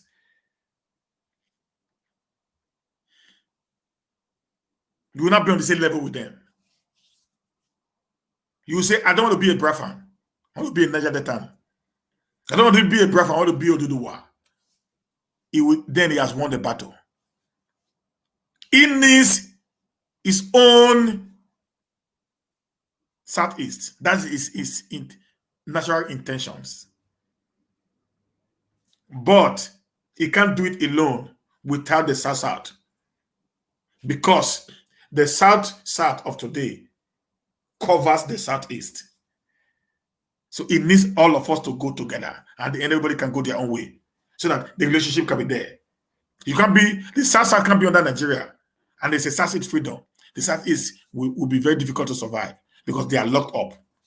So even if the South goes on their own, the Southeast goes on their own, then it is easy for every one of us to have, a bilateral agreement on how we can be able to use the space that will be between us, because we are just we'll not become brothers fighting for the same cause. That is intelligence, guys.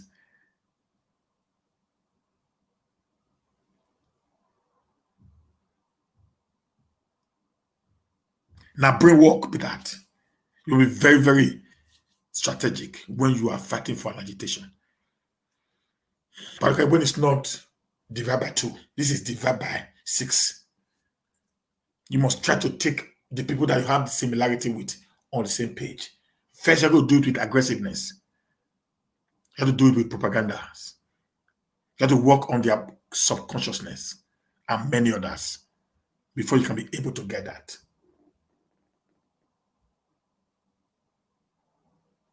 This is the 21st century. No nation can force you to be part of their nation. It's not even in the UN Charter. Yes. It's not even part in the UN Charter. Go read the UN Charter. It's never part there. If there is a war today, there's a division. Even Edo State on its own can say we want to be a nation for our own. How many is Finland? How many is Norway? How many is Denmark? How many is Sweden? This whole nation, this Scandinavia put together, is not even up to 30 million. It's not up to 30 million. Edo State is about 6.30 million right now. So Edo State on its own can be a nation.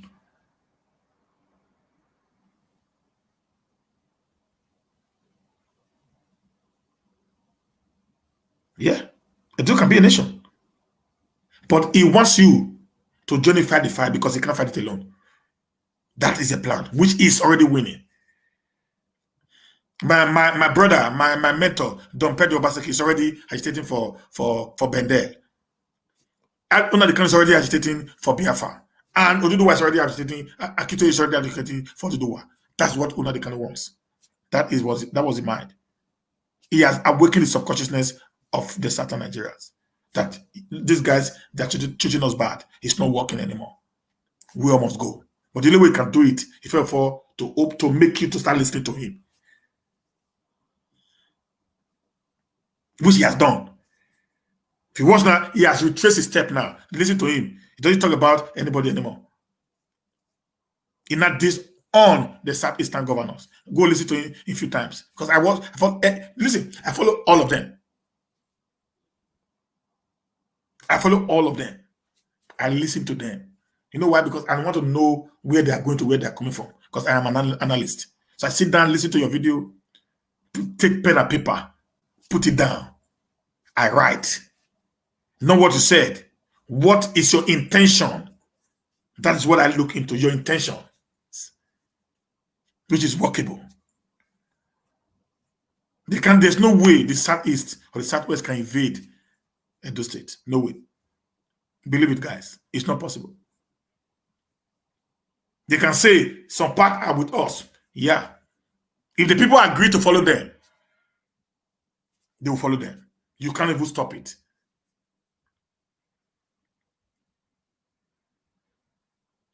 That's the truth of the matter there.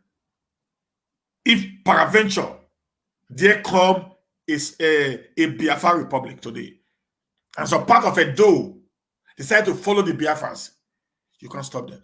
Even some part of the today East can decide to follow the Niger Delta, they can't stop them. It's choice. It is choice. I've already explained this many times in my video. In this present day, it's the choice.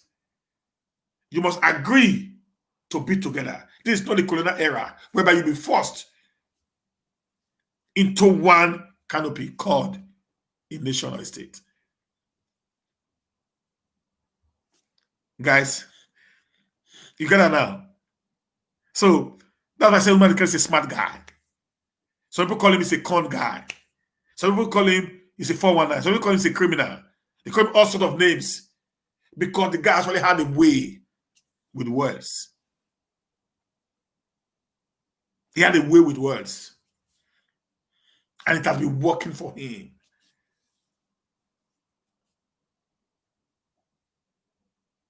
And one single thing I will always say about Nnamdi Kanu is that the first time in the history of the East for them to have been able to have a leader, first time, it has never happened. I respect him for that. I don't care the way and manner he goes about it, but there's one thing I respect about him. He has been able to create a new template for the Igbo race. Go check the Igbo race that being a Republican state from the beginning. It's not like they do, whereby we have a monarchical, where our king is the Alpha and the Omega, is the beginning and the end. He has the final say in the life of people. It was never like that in the East. Every Eastern family is more like a king, an independent nation of its own from the beginning. That's why it has been very difficult for the East to actually agree on something politically. This is the first time it's happening that a guy is controlling the people via a Facebook. The first time in the history of the Igbo race. So we must give him kudos for that. It doesn't matter. Yeah, I must. I must. Yeah, we will create a template just like the Yoruba Benin. If Yoruba Benin sneeze, if Yoruba Benin sneeze today, the entire Edo people stand still. Like the Benins, we stand still.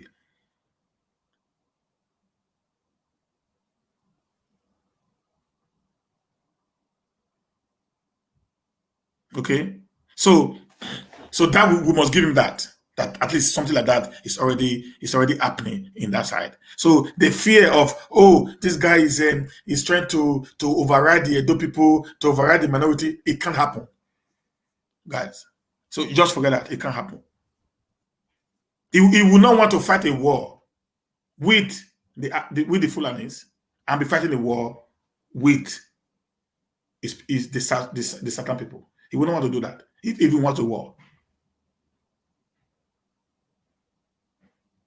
That's the truth. He would not want to do that. No, he won't.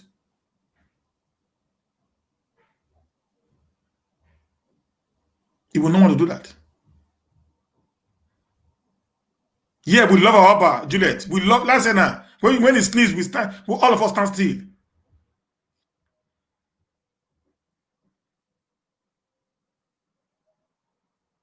Okay, he will not want to do that. He can't make the mistake, guys. It's not dumb. So I want us to get that clearly. Even the Yoruba cannot make the mistake. You see this guy grandson in London that is always attacking the Igbos. You see, 99% of the Yorubas are against him. Do you know why they know it can make? And do you also know what the guy is doing? He's playing the same game like Nnamdi Kanu. Mind game. He wants to awaken the subconsciousness of the Igbo people also. Fight for your land. Don't depend on us or do the war. This good thing. Go check books. Go check history book. People that fight for agitation, go check how they did it. They always try to attack each other on the side in order for them to awaken everybody's mind towards what is about to happen. At the moment they succeeded, then they will not come up with their plans. Then you start seeing the negative side, the wrong side of the system that we are seeing today. That is how it happens. And that is what these guys are doing.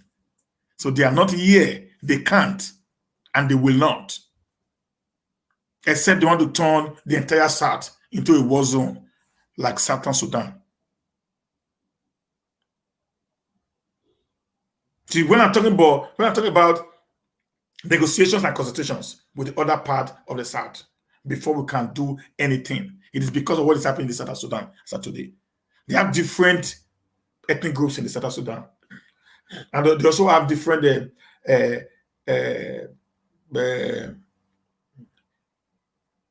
guerrilla commandants, in the Southern Sudan when they were fighting against the Northern Sudan.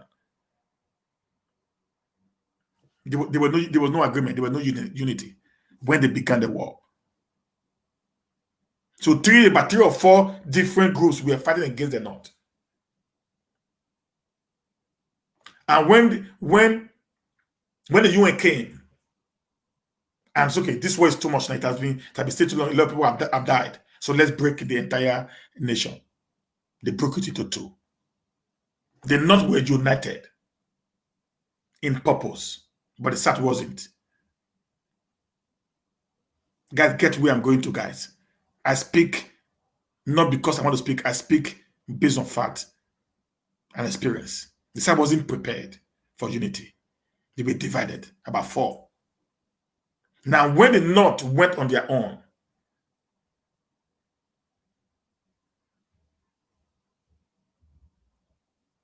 when the North went on their own, the Southern Nigeria, the Southern Sudan, started killing themselves. You know what happened there? They were not supremacy because they were never an agreement from the beginning. They were never an agreement. from the beginning. So when I call for negotiation consultations, I know exactly what I meant. Every one of us must sit on the round table in the southern Nigeria to discuss how do we want this nation to go. If you are fighting for agitation or wherever, you must return back to the table.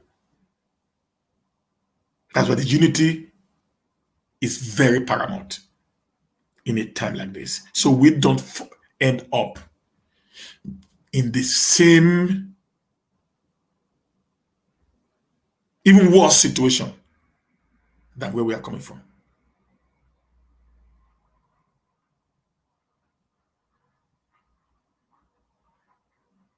You get that, guys?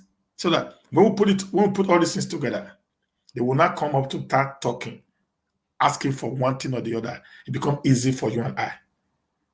Then when we are done, we already know where the boundaries are. Then either we stay together or we'll go our separate ways. But we can't fight this battle as an entity, one entity, either from the east, west, or south, against the caliphate. We can't. Because the people that are fighting us, it's not just the Fulanis. We have many countries which are going to combine together to fight us if the need arises. They speak the same language. I've said in many of my videos, if you go to Benin Republic today, they speak Yoruba. They have Yoruba names, Adebayo, Adetosun, and all that Yoruba name in Benin Republic. But when they were carving away, they did not follow the Nigerians, their own people. They are in Benin, but yet they speak Yoruba. You also have some Nigerians who are in Cameroon today who speak all these languages in the Ibibio and all these things in Akwa Ibom area of the Bakassi Peninsula.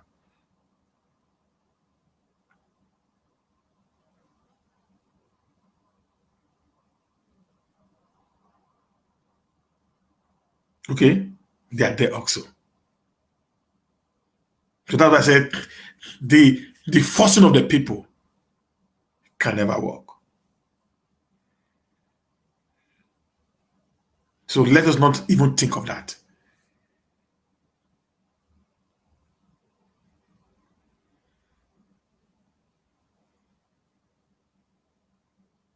Let us not even think of that at all. As a Saturday, let us not even think of that. It's not even in anywhere close. Why I'm clamoring for unity? That's the only way we can be able to stop this parading and this nonsensical approach of the caliphate against the South, which they claim to be a conquered territory. That's the only way. The Biafra tried it in 1967.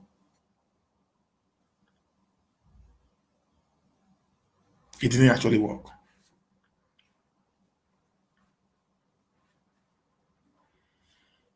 They don't want to do that again, and that's why they are putting consciousness on everybody, trying to open the mind of the people to understand where we are going and how we need to come and do the whole thing up. So nobody's against anyone in the South. Believe me.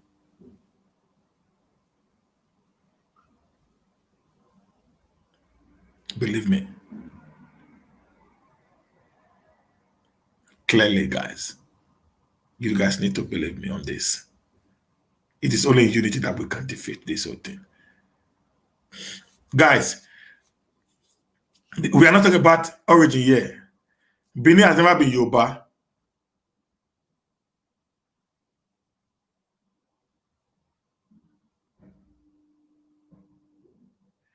Benin have never been Yoruba. We cannot be Yoruba. I don't think any Yoruba man is even saying Benin is Yoruba.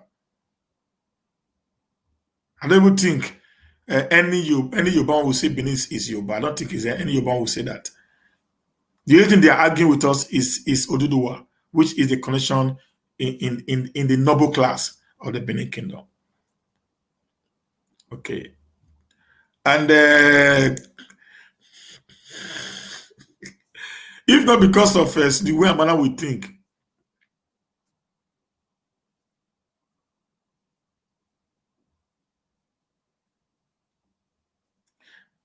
if if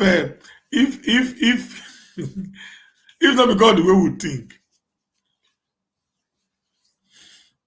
the first Benin king was in I think in the 13th century or thereabout. So from 13th century to now, we have had about 34 obas sitting on the throne. So we don't even need to start talking about the origin of anybody anymore. Okay. So that's the truth of matter. But because of who we are always Africans. We are always very volatile in things that does not really matter. Guys, my platform is not for disunity, guys. Please, my platform is for unity of Southern Nigeria. That is my platform. Okay, guys, my platform is to unite the South together in order for us to be able to fight the common enemies, which are coming from Futajelos. Not even the Fulanis in Nigeria, the one from Futajelos. Because we live with the Fulanis in Nigeria for very many years. But the one from Futajelos, they are very, very barbaric. They are primitive. Okay? Let's not worry anything about that. Okay, guys? It's easy for you to marry an Igbo person now. But how many Benin people don't marry a Hausa woman? How many Benin people have married an Hausa lady? How many? They will not even marry you. Why would they tell ourselves the truth now, beg? They will not even marry you. Do you know how many Benin have married Yoruba people? How many Benin have married Yoruba? My immediate elder brother married a Yoruba woman. My immediate younger sister married an Yoruba man.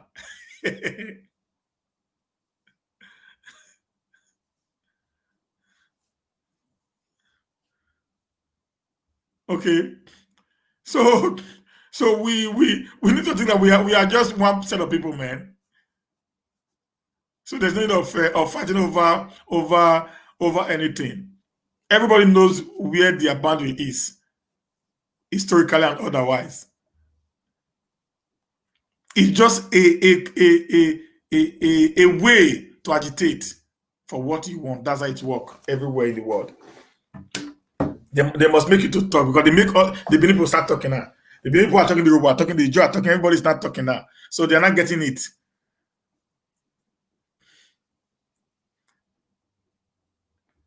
So they're not getting the whole thing. Everybody's not seeing that we actually have one enemy, which is called the Fulani from Futajelon.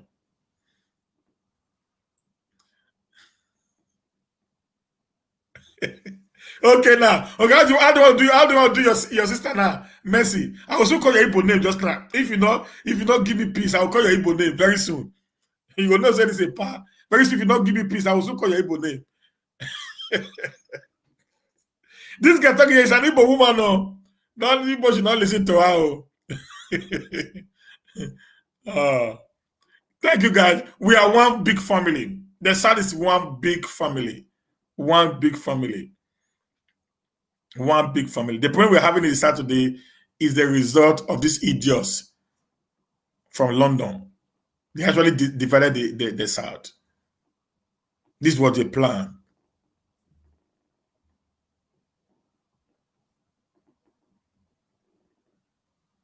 This was the plan from the beginning of the British people, to make us to do this. That was the plan. We are one big family. I think a few days ago, Izoduwa was in Anambra State now. There's a committee in Anambra State who actually said they are the descendant of Benin Kingdom in Anambra State. Yeah. It was also in another part of the river. There's also a community in that place that they said that even the king agreed that he's a descendant of the Benin Kingdom. So what are we talking about? So that is not even a thing. We are one family. The entire South, we are one family. The Yorubas are saying today that that Oduduwa is from Yoruba land. The Benin are saying Oduduwa is from Benin. Assuming it's from Benin, it means Yoruba had a link to Benin. Assuming it's from Yoruba, it means the Benin have a link to Yoruba. So what are we talking about? So what are we saying? What are we saying? What are we saying? The entire lineage of the kingship in Yoruba land is from Oduduwa. The entire lineage of the kingship in Benin is from Oduduwa. What are we talking? What are we even saying, Seth? What are we saying? The entire lineage of Benin's is from Oduduwa. The Benin royal household. The Benin royal household is from Oduduwa. The entire lineage of the Yoruba royal household is from Oduduwa. Then what we call it talk? What the heck are we talking about, Seth? What the heck are we talking about? Assuming Oduduwa is from Benin, it means the entire, that is 60% of the Yorubas who are from the royal family are Benin's. Assuming Oduduwa is from Yoruba, the entire 60% of the Benin kingdom who are royals are Yorubas. So if you look at it from both sides, these guys are just families. So we are just wasting our energy doing nothing.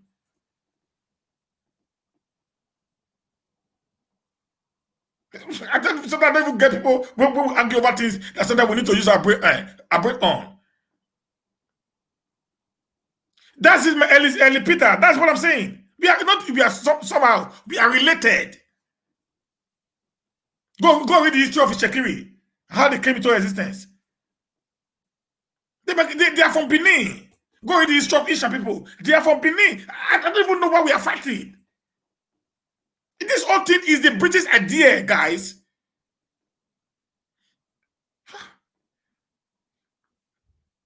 This whole thing we see is the British stupid ideas into our head. Have you ever seen an Igbo dress before? Go look at traditional dressing. Go look at traditional dressing of a Benin man. You can be able to tell that there's something similar.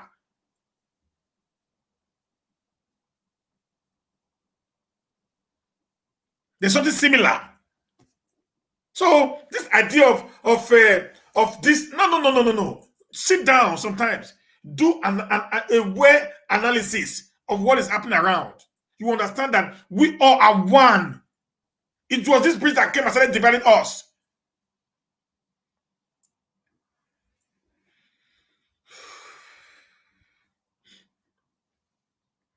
I mean, if you know that Eko was actually funded by the Benin Prince during the war when they were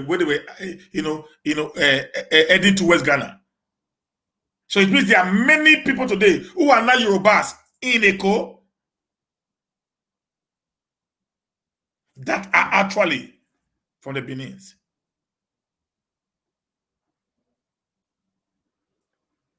That's it. See, when I even understand that you talk. That's the divide. They brought it just to divide the north, to divide the south, to favor the north, and that's what is happening today. And we, this new generation, who are so very intelligent, we are still falling for the games.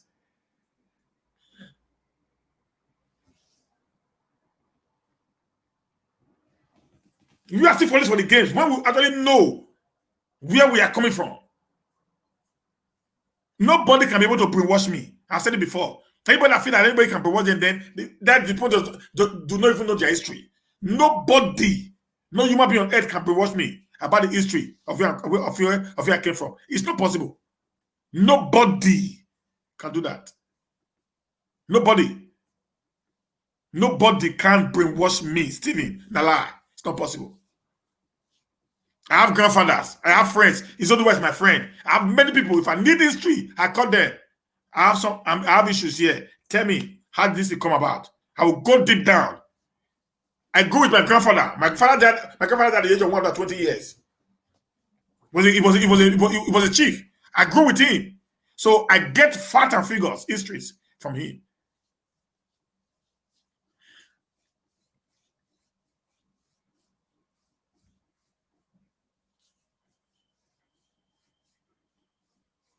The problem is today is this. It's not the South. Our problem should be the North. Thank you, guys. Happy Christmas and Merry Christmas and Happy New Year in advance. We'll see on Monday. Tomorrow is free day. Saturday is free day. Sunday is free day because I need to have time for my family and friends. So, guys, except if there is an emergency that I'm going to come outside tomorrow, if there's an emergency. But if not, we're going to see you again on Monday. Let's keep in touch. Let's pray for one another. Let's make everything workable. And God bless you guys. Mercy, call me after the show. Thank you, guys. God bless you. See you guys again on Monday as we continue in this show.